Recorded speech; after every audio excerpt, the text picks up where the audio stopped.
What can we learn from farmers about life? And what does it mean to be a farmer anyway? These are some of the questions I'm excited to explore with the South Indian artist C.F. John in a conversation about the chapter on farming in the classical Tamil masterpiece on ethics, power, and love, the Kural. I'm Thomas Hitoshi Pruiksma, and I've spent the past 5 years, give or take 15, translating this extraordinary work of Tamil literature. And because it is a work that speaks so deeply to how we practice and embody wisdom in our day to day lives, I've been inviting friends and poets and artists and teachers of all kinds to discuss a handful of verses with me as a way to show the practicality as well as the cross cultural or intercosmic resonance of these extraordinary poems.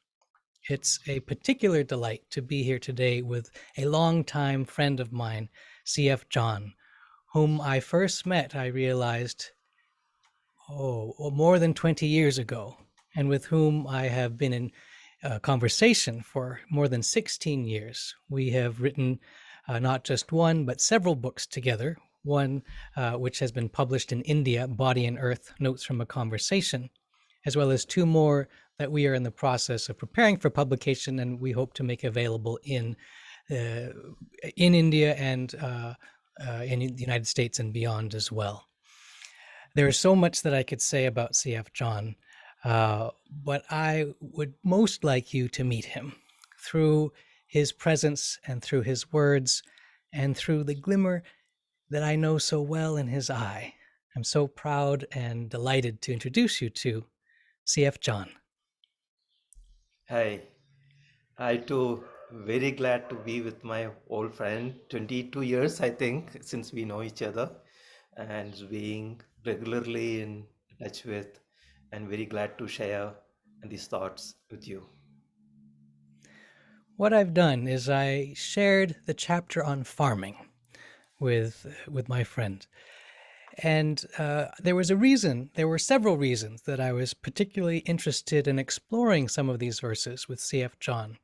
He was recently involved with an entire community event around farmers in the South Indian state of Kerala, and he has had a lifelong engagement with the soil, with farming communities, farming life, as well as his artistic practice, which in fact is not that far removed from the life of farming communities.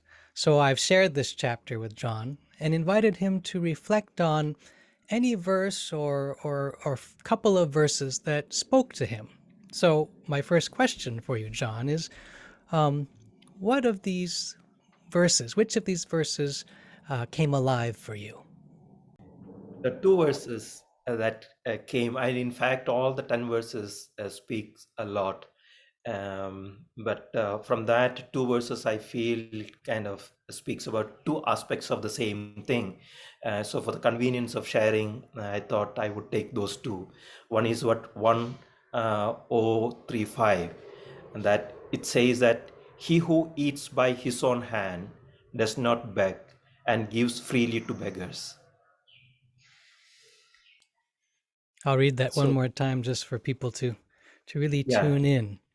yeah, yeah. Uh, this is verse 1035. Hmm. He who eats by his own hand does not beg and gives freely to beggars. It's very interesting how he puts there are two kinds of people already there. One is farmers who works with his hands, and others he call them as beggars.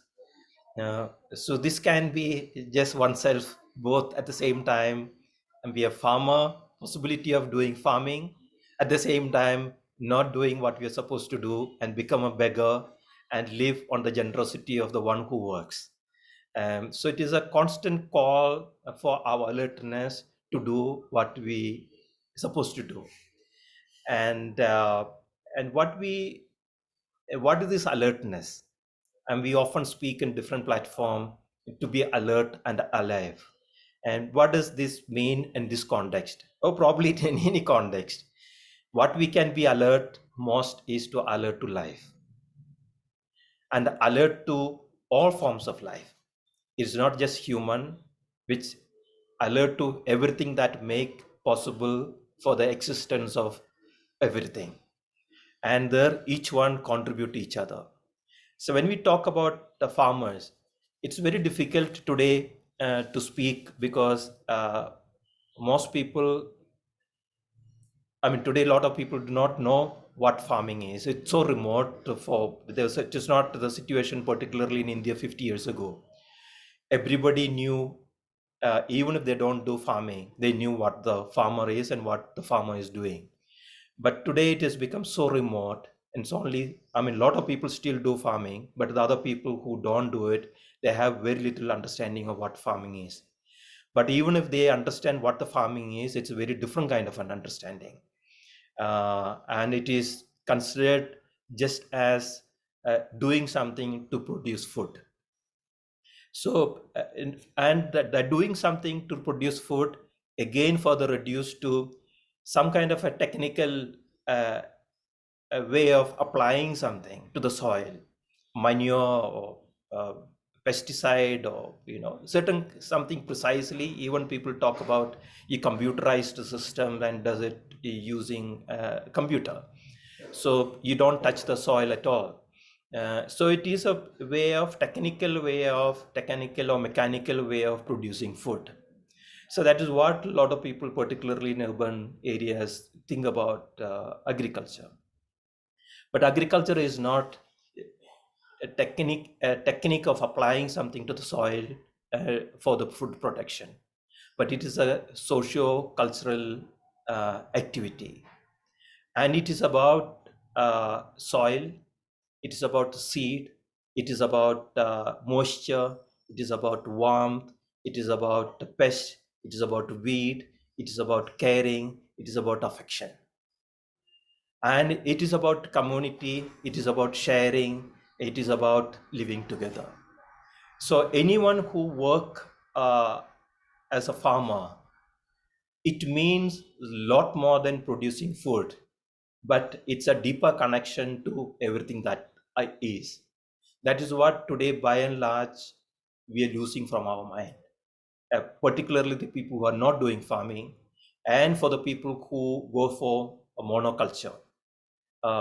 For them it is profit and most efficient way of making profit. So how do we can reclaim that form of farming? It is not just farming to produce food, but is way of engaging with all forms of life. And particularly when in Kural, when they speak about farming as the highest of activity, I think he comes from this world of relationship. He calls it highest form of activity. I mean, today again there is a split among many of people with a greater sense of environmental preservation and so on. We consider human as a problem, and we have a romantic understanding of how Earth can be made uh, most healthy and uh, pure with least of human intervention. That again a uh, very wrong perception of what it means a human intervention on Earth. And so you have a kind of wild forest one side, and other side we have an urban civilization. In between there is a farmers. We cannot, difficult to go back to the wild forest and have nothing done into the earth, just allow be just one with forests. It's difficult for our times today. And again, the kind of life we do in a city also is not a viable form for us. We all know, I don't want to go into the details, the waste we produce, the energy we consume. It's It's not just unethical, which is insane to relevant. But the farmers is a section in between the wilderness of the forest and another kind of chaos of the city, a community who have trying to understand a relationship with the earth of a mutual fecundity. So it is not just the human survive, also earth, the both uh, grow simultaneously and blossom and flourish. So it is to do about a lot of sharing. So uh, unless we understand what it means to agriculture, what it's to do with means to farming, it would be very difficult to talk anything about the farming, because the understanding of the farming has changed so much. So when I talk, assume in the same world from which Kural is written. I mean, farming is not just producing food, but it is a way of engaging with earth and all forms of life. And it is about sharing, mm, and it's about community, and it's about participating in the abundance of life. So when it comes to what does it mean to work in soil, you know, it's a question. So when we work with the soil, when we work with hand, we are working with soil. And when we work with soil, we understand all the link, everything that grow from the soil. You are not, you make a list of selective process within that. You understand how everything survives on that. It is to enter into the integral nature of life, you know, how everything is connected to each other, and how everything comes in the form of how support each other, you know, where each and everything is support each other, uh, either as food or as uh, to guard something, or to heal something, or to preserve something. There are different roles each plant, each things would do. So it's to understand how each uh, being on earth, each living being on earth, how it play its role to make it possible for the existence of the other as well as the existence of itself. So to understand deeply how that connection works and fit ourselves as best as possible, not to disconnect that link, and make that operational in its most healthiest form. So now, how do we, to my mind, today is, it's all to do with the perception. A farmer who understands this in a particular way, and somebody who's in a city understand in a different way. Or different walks of life, people understand this reality in a very, very different way. Our world is the way in the light in which we operate. We make a world, you know, from the perception within which we operate. So, for example, I'll give you an example. Say, look at a river. Uh,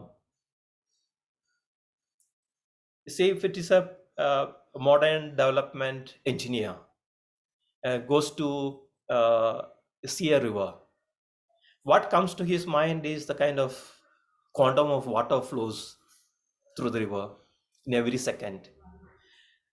And he thinks, you know, if we arrest that river, how much water can be stored within a short period of time? Then what can be done using that quantum of water? Uh, he'll build a dam, he think of a dam, and the height for the dam can go, and the electricity can be produced. The intensive irrigated agriculture that can be um, made possible using that, or making water parks, or things related to that. But the same river, if uh, a poet goes, Uh, the poet sees the ever flowing nature of poetry in the river, and a love of life, love of all forms of life. The same river engineer saw it as a very different mode, in the different light, where how the river can be uh, objectified and used, engineered and used in a particular manner to organize human life on earth in a particular mode.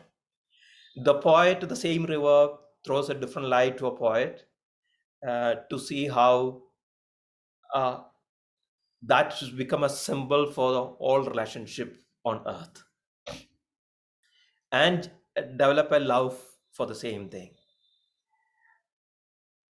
But the same thing, if a farmer sees it, look at it, the farmer would look at it from a functional point of view, in the sense uh, the river brings to the well in the form of springs. From the well you get open wells, you get clear water for one's own family, and for the goat, sheep, cows, chicken, and all the moving and other vegetables and trees and so on. So the river reaches the well in the courtyard of the farmer, nourishing all the life around uh, the family, as well as the she goes to the river, fish for the family, and then also she wash her own menstrual blood, wash her own clothes, and wash her own sorrows. Then also in the same river, with other women in the community, they hum the song of the connections of life. And the same river also symbolic for her, that in that waters she sees the connection with all forms of life, all forms of life in the presence, in the present moment, at the same time, in the time beyond this moment. Because from infinity, all the life got formed, and we returned back to the river, the water, and joined the infinity again. So the farmers see all these connections. There's a functional aspect of it, and its poetic aspect of it, and the symbolic aspect of it. So it is this perception that makes our relationship with everything that are. So when you alter the perceptions in your head, then everything that follows is from the way you take that. So here I see as a farmer who sees all these things make the existence of everything is possible. Now coming to, once we understand that connection, the way the farmer will understand, then the gravity of everything that we perceive changes. A lot of it is considered as weight, and troubling us so much, it dissolves in its own way. And there's a way of surrendering, there is a way of embracing, there is a way of sharing, the way of sacrificing, the way of touching and healing. There are so many ways we melt and join everything that are. And it's all to do with just little twist in our perception. Not much. And that altered little bit, you do everything just the other way around. So how a farmer hold this wisdom, how we can participate in that wisdom, as being a question for me for a long time. So now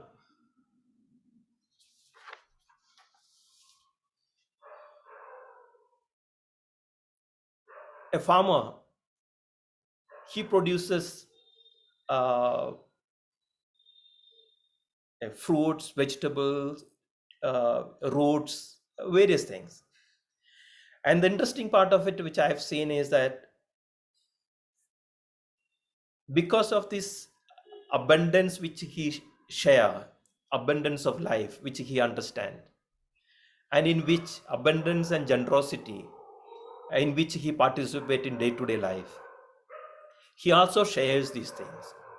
So what he produces, be it fruits, vegetables, or tubers or anything, it is that is become a medium uh, for the farmer to connect with the other person. So he or she doesn't connect with somebody else in abstract mode like most of us today do. We do one kind of an activity, then there's another kind of an activity to connect with the people. It was more from our thinking. But for a farmer, what he produces is become the medium for exchange with other person. His labor is shared with uh, another person, and that person labor is shared with this person. So the what he produces become a medium for a socio-cultural relationship. It is much more different from what we do in today's life. We have an alienated labor and alienated production processes, and that's become a commodity, and we earn money and we buy that, and this possibility has become impossible in that. Do you want to talk, Tom, ask something? Well, this is really quite beautiful. Something Okay. that Yeah. strikes me as I was listening is, when Thiruvalluvar speaks of farming being the highest calling, the highest vocation and profession, and you were speaking about the river and the engineer who comes to the river and sees one kind of thing, and the poet who comes to the river and sees another kind of thing, and the farmer who comes and sees a whole and integrated vision of the river, which is not just a vision, but is a tactile bodily experience and relatedness with the river. There's another place in the Kural where Thiruvalluvar speaks of, he uses this same image of the farmer as a way of understanding what a warrior is. He says a warrior is somebody who plows, but the tool that they're plowing is a bow and arrow. And then he speaks of a writer or a poet. And a poet is somebody who plows, but with words. And it was sinking into me even more deeply that in both of these cases, the highest image is in fact the farmer. That the Yeah. poet, for instance, both the poet and the warrior might uh, realize their own calling more fully by seeing themselves as a person plowing with a bow and arrow, or a person plowing with words, and that involves them in the bodily life of the earth. It involves them in the entire intricate interrelatedness of the earth and of the water and of the rain and of the rivers and of the soil and of the sun and the darkness beneath the soil. And it is precisely this understanding, this embodied understanding in the farmer, which then becomes lost in our images, many contemporary people's images of farmers, where that understanding starts to get lost, which is why I think it's so, I think, crucial that in this book, which is attempts to touch on all of the important and fundamental aspects of life, that there is such importance not just in this chapter on farming, but throughout the work on farming. And in some ways, Thiruvalluvar lived in a world and lives in a world in which it could be taken for granted, because he was writing for, singing for, speaking to people who knew this, who, even if they lived in the smaller towns and the small cities of the time, would have had a living relationship to living farmers, to the entire social and cultural and economic interweaving of farming and of livelihood, which unfortunately has become more and more obscure to many of us, especially in the urban areas. So all of what you were saying is so nourishing, I think, nourishing of our understanding, which still lives in our words and still lives in all of our languages. There are deep rooted metaphors which can remind us when we waken to them, just as you're saying that when we have those seemingly small shifts in perception, suddenly the whole world changes, because then we start to live in another world. We get to live more fully in the world, in all of its interrelatedness, in all of its earthly splendor. So I'm grateful for this reflection, and astounded in a way. Here is this verse, which is a handful of words, maybe 6, 7 words, and yet here we are, and we've only just begun in a sense to explore all that the world of these words offers to us. So I'm honored and grateful and moved. I'm wondering, are there any other sort of lines of thought that you'd want to explore out of this verse, or would you want to perhaps tie it to another of the verses from the chapter? Where do you think we might walk to from here? No, I would like, it's become difficult for me to talk sometime about these communities, because when I speak these to an urban community, I have a tendency, because I've seen the abundance and generosity and the promise within which a farmer works.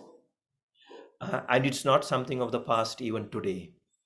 uh, because a good farmer cannot help but be part of this abundance and be part of the generosity, also remain as a promise.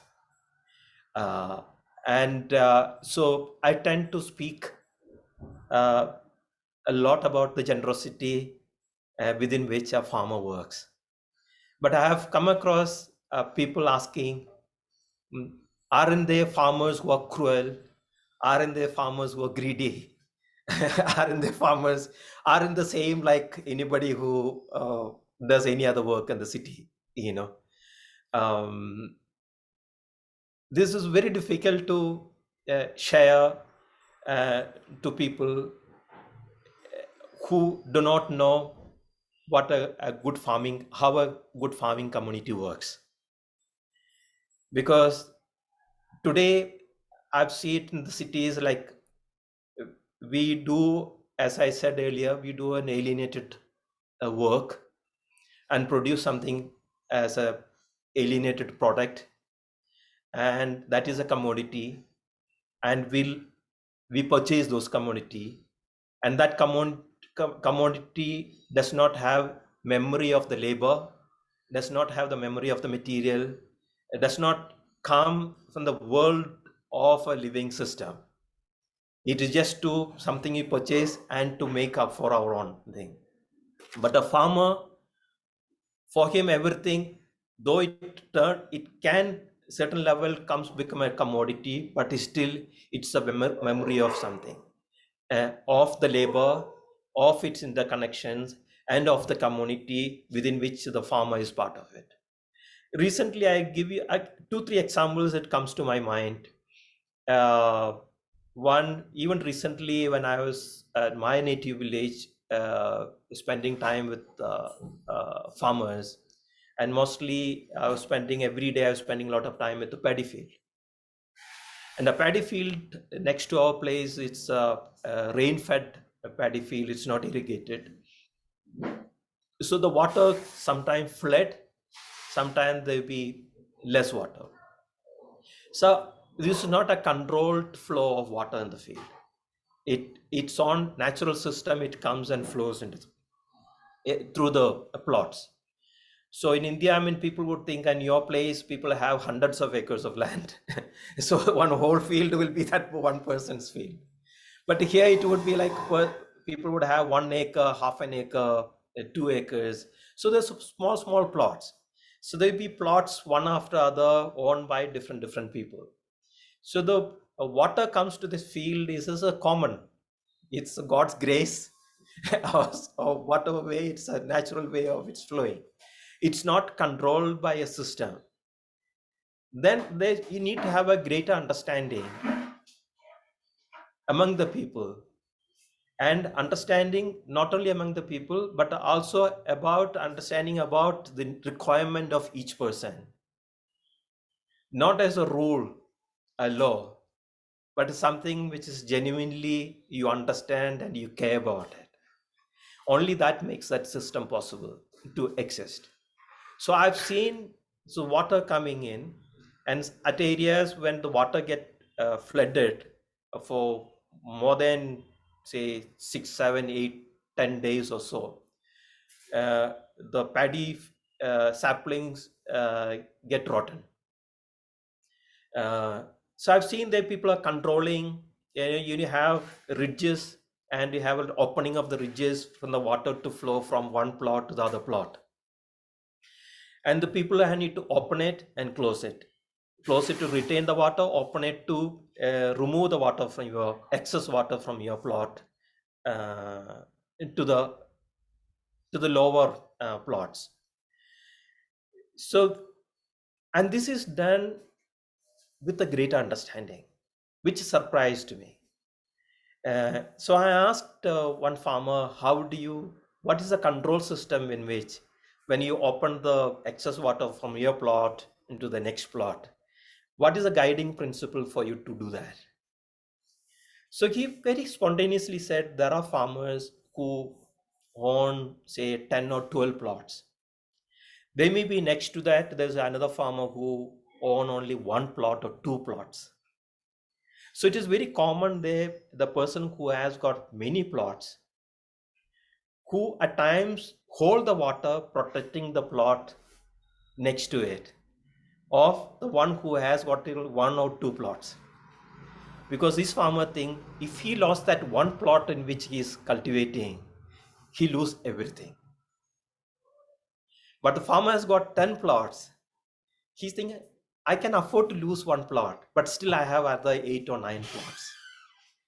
You know, this is a generosity is done very unassumingly, which in a city space I always I have a tendency to compare all the time, which is sometimes is good, sometimes is not that good. I mean, if you need to share something in a city, you have a foundation, you have a trust, you have a society, and it has got its rules into of giving charity, and that has to be recorded, whom is given, and you have a photograph, and you have a document, you have a report, and if you are little more that kind of a thing, you advertise the charity, you do it. So it's one level you see it in day-to-day life, how within a city, how every small service is done as a you know an act of a different kind of a generosity, um, uh, as charity, and the processes involved in it. Then also it makes somebody to say that what you're doing should be a lesson for somebody else to follow. So it is your job to inspire others also to do the goodness that you do it. And it goes on without me saying how it works. But here a farmer does it just as a matter of fact. He doesn't speak about it. He doesn't think that he's doing anything uh, any charity or any generosity. It's a basic, he is just participating in the basic grace of life, because he is not giving it. When he is giving it, he also receiving from many other sources for which he cannot be accountable to.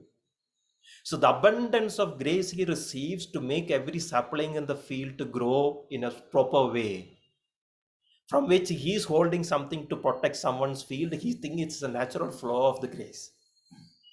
He doesn't think that he is holding something and he's giving something into somebody else. And similarly, what he grows in the vegetables or tubers or anything, of course, he may be selling some. I mean, he may be selling a lot, but still he shares a lot with everybody around. And that is most unassumingly it is being done. And it's not being seen as a message to be spread to somebody else. I'm sharing this to somebody else. Now you have the social medias or anything like that. Nobody comes to speak about the generosity also.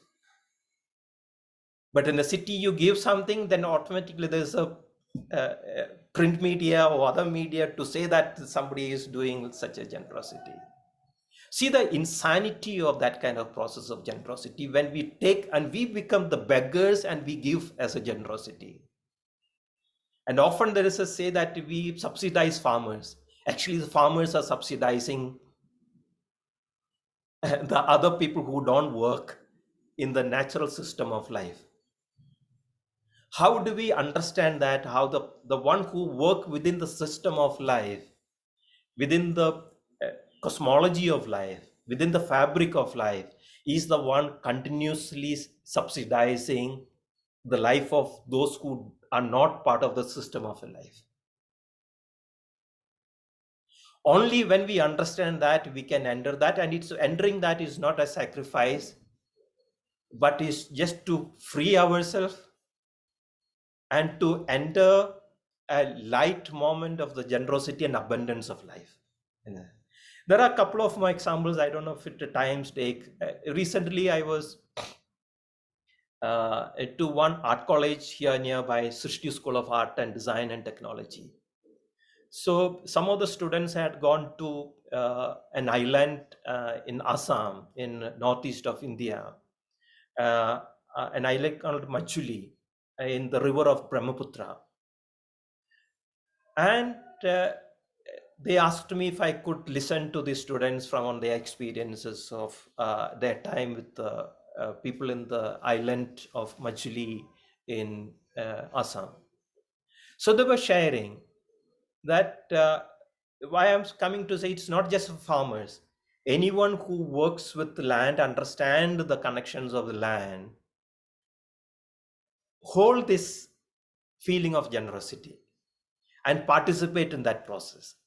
So here, it was usual for that island to flood every year, and when it floods, it's bringing a particular kind of soil to that island, and that soil is used to make very special kind of a pottery that come from that island. So that the property of that pottery, that quality of that property is because of that particular kind of soil is brought to that island from due to the flood. And for children, it is a time of festivity. No schools, it's a holiday. They play around in the flooding waters. They catch fish. They share. One or two houses will collapse during the flooding, and houses getting collapsed during the flooding is not a tragedy for them, never seen as a tragedy for them. When the water recedes, everybody in the village, they go and cut some bamboo, bring it together and build a new house for them. So it is not that individual is not losing the house. Everybody together comes and join and make that house, build another house for these people. So the whole relationship with the flood was very different because of the kind of how they understand the whole terrain of that land and how they participate in that. How to bring fish, how to bring soil. From the soil, they make a clay. And whatever damage the flood creates, everybody in the community together who would help to rebuild on it. Today, times are changing. Some people who have a different kind of an abstract money, trying to build usual houses with the concrete. And once that is done, this whole relationship separates. Then if something happens to that house, then you need to have a rehabilitation uh, institution to come in and to set the house, to rehabilitate people. And the house is damaged, there's a compensation packages has to come in. Now the flood become an issue. It has become a news. Oh, it's flooded. But so one time earlier also it is flooded, but we've seen the flood in a very different light. So that sense of generosity which every person hold within oneself, it is innate to all of us.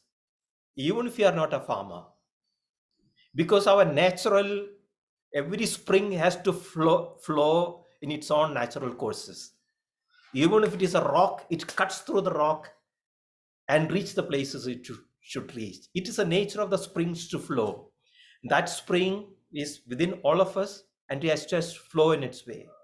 So every person, whatever work you do, either you writing a poem or doing something, our natural tendency is to do with love. We don't like to do anything which we don't like doing it. We like doing, we tend to love the things what we do, whatever it may be. Otherwise, it would be so burden for us to live this life. You know, whatever it may be. So we would think even somebody who work as a servant for you,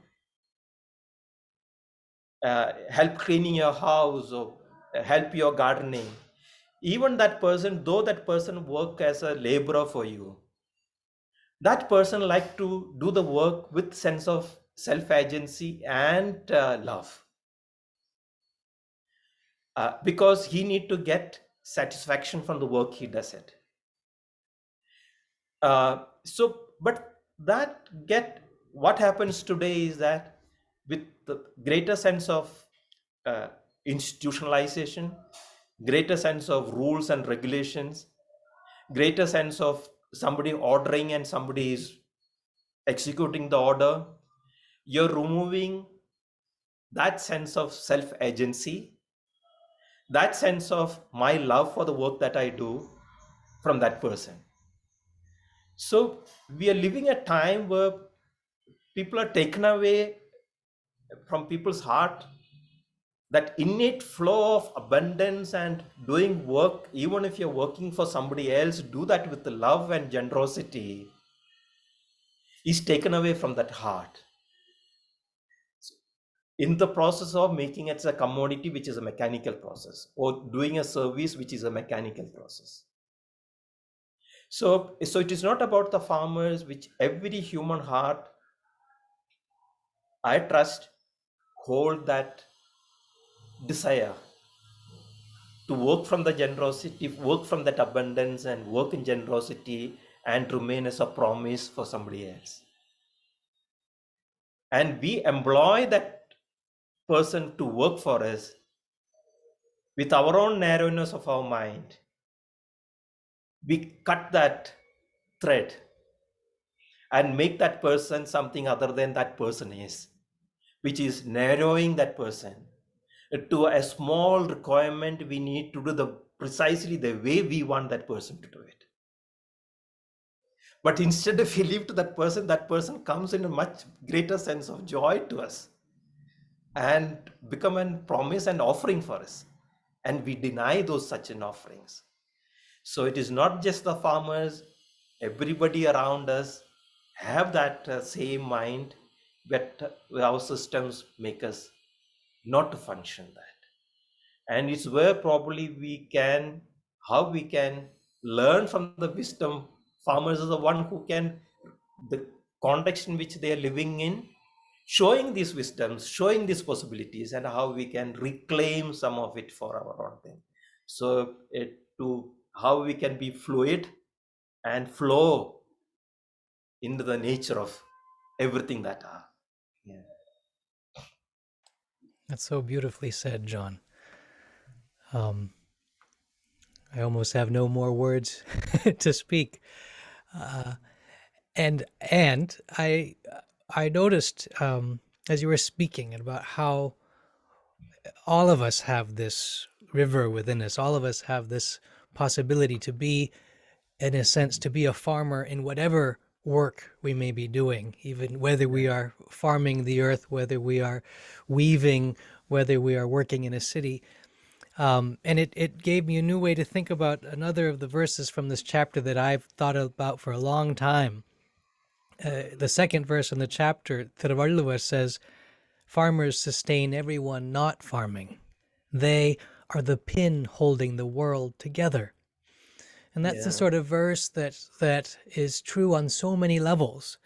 And it's also the sort of verse that if you read it from a certain mindset, you might think, "Oh, well, I'm not a farmer, so I'm not one of the I'm not the pin holding the world together." And yet, as you were just speaking, whenever any of us are doing the work that is truest to us, the work that our own river wishes to flow, the riverbed of our own unique, irrepeatable existence, that we Yeah, too become farmers, as the warrior may be a farmer in his work of protection. The writer may be a farmer in the way that he plows into the earth with words to renew the fertility of the earth, so that in a sense we are all offered the yeah, reminder that we too, each of yeah, us, are the pin that holds yeah, the world, that holds the cosmos together.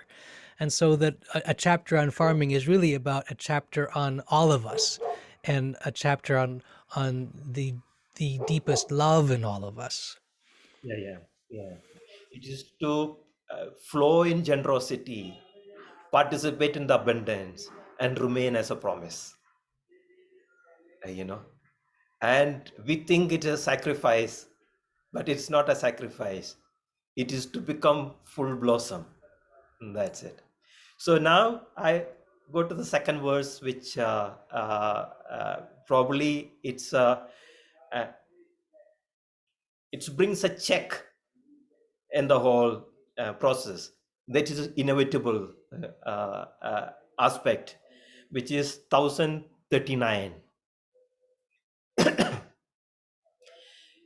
If its husbandman stays away, the land pulls back and sulks like a wife. I don't know if you want to read it from, because my Sure. reading is No, your reading is beautiful, and I'm also happy to share. Um, this is the ninth verse of the 10 verses in the chapter on farming. And it uses a word which, interestingly, here is an example of a word which, for speakers of English, um, it has become less familiar. Husbandman, which is a word for farmer, but it is a word for farmer that contains the sense of relatedness that is akin to marriage, that is akin to a living bond that a farmer may have with the earth. And so the verse says, "If its husbandman stays away, the land pulls back and sulks like a wife." And as a kind of side note, there's an entire series of chapters much later on in the Kural about the joys of sulking. So there's an entire world being invoked here. But I'll let you, John, take us where you found this verse leading your thoughts. yeah. I felt when we speak about abundance and generosity, we think is something which flows without a control. You know, so it's not, uh, though it is abundant, but then abundance is worked within within an understanding of control and understanding of restraint, not the other way around. So it is a responsibility, there's a commitment, and there's a respect goes with it. That when we speak from a human language, the responsibility, commitment, and respect comes in. But the nature of other being, it flows on its own nature. That's where you have like predators within a system. uh, there are predators to bring a sense of responsibility and sense of control. There's a story which I heard recently, which is from your part of the country, the national park Isle Royal Park, which I don't know if I spelled this correct, ISLE, Isle Royal Park, where for last I don't know, couple of years or something, or few years, they've done some experiment when the park was getting uh, degraded, because there are lots of herbivorous animals like moose and other animals a lot in the park. And because of their overpopulation, and the park is getting degraded. So what uh, the conservationists are trying to do, they brought some wolf, introduced a wolf into the park. So they didn't bring hundreds of wolves, just brought few wolves and introduced in the park. And some of them reproduced themselves, they got adjusted and reproduced. And as of now, I understand the report says that by introducing the wolf greatly helped to regain the park to some health, because it brought control to the moose. And it's not that its wolf ate all those many moose in the park and to control their population. Because of the existence of the wolves, the uh, moose and other herbivorous animals kind of restricted their movement to certain areas, and that they fed on what is available in that area. They didn't kind of recklessly freely moved all around and ate up the whole park. you know so that kind of a control, it is very important for anything to thrive properly. So this verse brings me uh, that kind of a sense how it is important, though we think of an abundance and generosity, it's come from limitations and restraint. And that's how the farmer always work with limitation and restraint. In the sense, a seed he puts, uh, so small seed, it's vulnerable, and it is subject to all kinds of affectation with the pest and other weeds. It interact with other living systems, and it can grow only in certain level, with the proportion of life and keeping with the time. It cannot defy the proportion of life and the sense of time. It stays within that limit. And what the farmer does is that he brings abundance staying within this limit. We often miss that very vital uh, decoded limit to bring the abundance about. But farmer, because he knows this thing, he stays within that and bring abundance about it. Then abundance about sharings and so on. Yeah, I think that's what comes to my mind. I mean, there's one story I could share, which from my native village, which I was doing some studies, and some a performance artist at local festival for performance artists told me about the story. That there's a Malavari. Malavari means the goddess who reside on the hills, and the hills is supposed to be the one that nourish the plain land. So once this goddess came down to the plain and asked the people of different discipline, like blacksmith, goldsmith, weavers, and so on, to get something for her to wear. But then people refused to give it. And uh, so, and she left. It subsequent year, there's a big famine. People had nothing to eat. So they worried, what happened to the earth? So she coming and asking people something to wear means that to honor her, so that the hills and the plain can serve each other and stay in healthy. That means with a sense of honor, with a sense of respect, we can stay healthy. So the story, they refused to honor her. So the famine happened. So they're trying to figure out why this famine happened, and this is one of uh, uh, the person who look at the uh, what do you call it, what would have gone wrong cosmologically and so on. He said because this goddess of the hills had come to you and you refused to honor her, that's why this famine has happened. So they all went looking for her, um, and found her. She was collecting grains that was left over after the harvest. People had, because they had an abundance, they had left a lot of grains in the field itself. She was collecting grain by grain, putting it in a basket.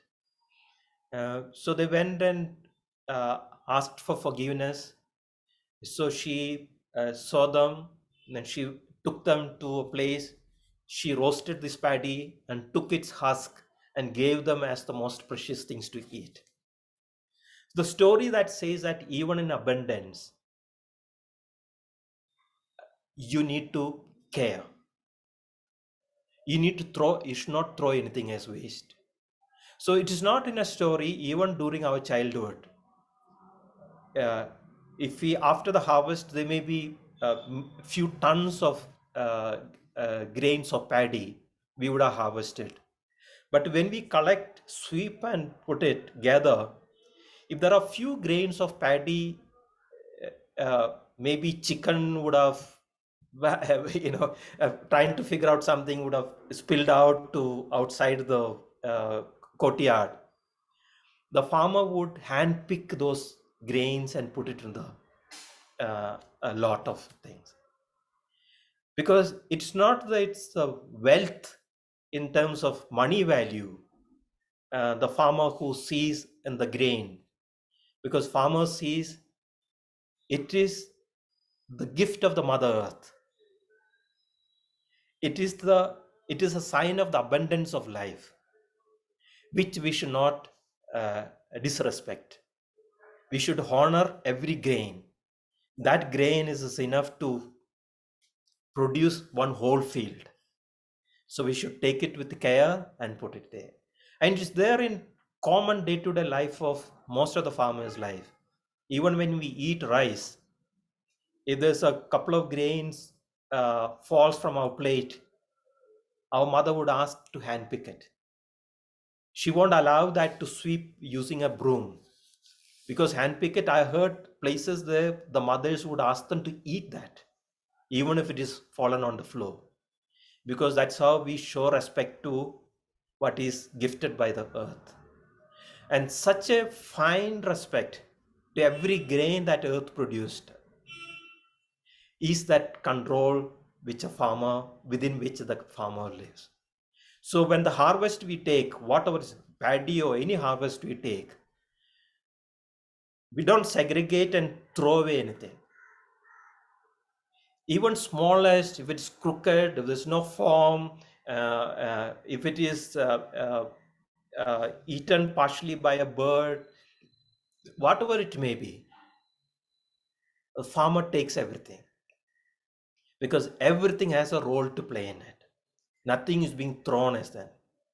But in the market, when we come to an urban context, we have forms very carefully selected to a particular kind of a class of people, and to sell it as a commodity. So there's a major portion of what is produced by earth as thrown as a waste, because to our mind we need only a good looking, good shape, good color, good form, very vibrant looking. Only that would appeal to our mind. But a farmer, he doesn't segregate anything. Everything he takes it. So that is also a way of staying in limit and not being lured by our own certain uh, temptations and certain fancy, but stay within the uh, different layers of its existence, and honoring it. And that is very vital uh, for everything to stay healthy. Yeah. Okay, Tom. Yeah. That's so beautiful, John. This has been such a rich um, conversation and exploration, and very nourishing to me. And I hope it will be nourishing for people who will be blessed to encounter it. Um, I only wanted to add that as we draw our conversation to a close, that if you're interested in learning more about C.F. John and his own work as an artist and with installations and with communities, you can visit his website, cfjohn.com. And I'll put a link so that people can find that. But before we close, John, I wanted to just ask whether you have any last things you want to say, or whether you have any questions for me about my adventure translating this book. Any last things that occur to you to say before we continue into the day? It would be interesting that, I mean, you come from a different cultural context. You have immersed deeply in the kind of cultural context of this part of the country for 22 years, 23 years, I don't know. And that, so what kind of a rewiring of your head had to be done uh, to end up, because every word we speak, as I said in the beginning, when we talk of farmers today, people think different things about farmers. So we need to we have to speak so many things to say what the farmer I'm talking about is this kind of farmer, even human being. When we say human, we think human beings all the same everywhere. It's a very different from place to place. So it is all about perception, you know. So when you came here to enter to understand the words that is spoken here, you know, to understand the meaning of these words in its bodily connection, yeah, probably a lot of rewiring you had to do in your head. And I would be curious to hear that. How did you go about it? And um, Well, it was a very and continues to be a very yeah. profound and challenging and life nourishing experience. When I first came to South India to stay for a time to immerse myself in the language, I was particularly interested in learning something of a farming community life. And so at the time, I was only interested in learning enough Tamil to be able to enter into the world of a village and to at least taste something of its life, of its cycles, of its seasons. And and of course, that has made it possible for me to understand what Thiruvalluvar means when he talks about farming. Not, of course, anywhere near to the way that a farmer in South India would understand a verse like that, or as you understand a verse and can amplify and explore a verse like that, but closer than I was when I arrived. But the interesting thing, as I think about it now, is that this process, which I thought was going to take me away from writing and take me away from language. I was sort of seeing language as of course, as it is, a way to communicate and to enter into this community and into this life. But paradoxically enough, that also led me back to myself in a certain sense, and back to a very deep love of words, and words not as commodities, and not even as mere signs printed on a page, but as an embodied experience, an embodied way that we can be in communion with each other, that we can articulate the inarticulate tones given off by our hearts. And so, in a strange way, entering in the farming world of this village also returned me to the world of the poet, as if to help guide me on my own path, my own little creek bed, my own little river bed, but with this deeper understanding of the way that life can flow in in a community that remains rooted in the cycles of earthly life, in the rain and in the soil and in the cycles of the seasons. And so in me, there is this continuing reweaving of my experience, reweaving of my perceptions, reweaving of words within me, which has, as you've noted, has been going on for some time and continues to go on. It goes on even in this very moment as we're speaking, and as I'm hearing some of these verses, some of which I've lived with for, 15, 20, 22, 23 years, but hearing them afresh, hearing them anew, which is one of the things that I think a true kind of earthly poetry can offer us. Because, of course, these farming friends and shepherding friends and that I have very dear to me now, and they too have their own kind of living poetry that they embody, which is reflected in their words and reflected in their actions, reflected in the things that they choose to do and they choose not to do. And so for me to have had the extraordinary gift and challenge of living with a work like this has also been, paradoxically enough, a way of living that much more deeply with this particular community that I know, as well as with the communities that are akin to it, in South India and, of course, in many other places around the world. So it has been not just an eye opening, but a heart opening and an ear opening and a perception altering experience for me, which, as I say, continues. Yeah. I mean, you said it beautifully. I think the what helps to work in the process is that your desire to have a bodily connection. It is the body that flows into, um, and that makes it bring its own wisdom, understand the wisdom of places. If it came from the mind, it would have been much more difficult. I think the basic innate desire to connect bodily that made this possible. Even the farming, when we talk about South India, it's not within Kerala itself, region to region, it's all very different. It's not the same thing. We think it's agriculture is something we can talk in abstract in certain level, but it's very much to the very small place, small land where your feet touches. Within small area itself, it changes place to place, the soil, its compositions, and what it permits and what it doesn't permit. It's all different. So I think it's our job as a writer. I mean, job means our work as a writer, and our walking, as you rightly said, continues to be a challenge and keeping us fresh all the time.